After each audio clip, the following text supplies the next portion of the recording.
San Carlos va a luchar por un concepto de episcopado colegiado. Va a imponer poco a poco la idea de la colegialidad episcopal. El conjunto de los obispos es sobre quienes descansa la autoridad en la Iglesia. Los obispos reunidos en concilio son los que deciden, son los que toman decisiones, son los que, ejerciendo ese poder de magisterio, definen cuestiones doctrinales.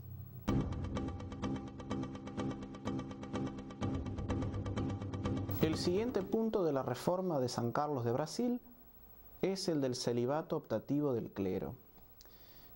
El celibato obligatorio no es una disciplina impuesta por Jesucristo, no es de institución divina, es de institución eclesiástica. La Iglesia fue gradualmente imponiendo el celibato a su clero, la Iglesia de Occidente, claro está, la Iglesia de Roma, como una medida para asegurarse el poder retener, una vez muerto el sacerdote, la propiedad privada del sacerdote. Las viudas y los hijos de los sacerdotes evidentemente heredaban sus propiedades. El celibato es una medida que, al no tener herederos, necesariamente sus propiedades iban a manos de la Iglesia. La Iglesia oriental no conservó nunca esa tradición.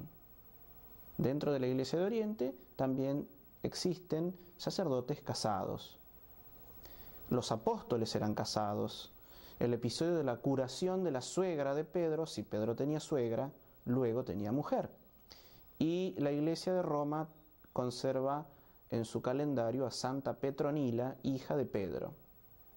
De manera que, desde la lógica romana, su primer supuesto papa era casado y tenía hijos.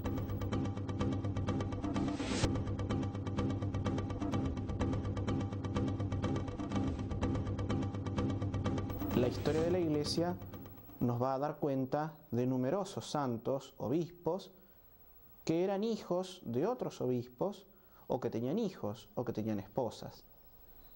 Y aún con la imposición del celibato eclesiástico, siempre ha sido muy difícil lograr que el clero conserve el celibato. San Carlos le da la posibilidad al sacerdote de casarse o de acceder al sacerdocio a hombres casados, pero no solo al presbiterado, sino al episcopado también. Lo mismo que hace la Iglesia de Inglaterra o las iglesias viejo-católicas del norte de Europa. Restaura también el diaconado permanente como una vocación. El hombre que quiere permanecer en el estado, en el primer grado del sacerdocio, que es el diaconado. El otro punto, el tercer punto, es la reforma litúrgica. En una iglesia que se celebraban los sacramentos en latín, donde el pueblo no los comprendía o no los entendía, San Carlos empieza a celebrar la liturgia en el idioma vernáculo, en este caso portugués, porque él estaba en Brasil. San Carlos Duarte le devuelve a la liturgia cristiana toda su vitalidad, quitando todo sentimiento de temor excesivo a Dios, todo concepto de un Dios iracundo, un Dios enojado que necesita ser aplacado a fuerza de sangre. Algo que es propio más de los ídolos paganos, pero no de Dios, que es amor y que es bondad y misericordia.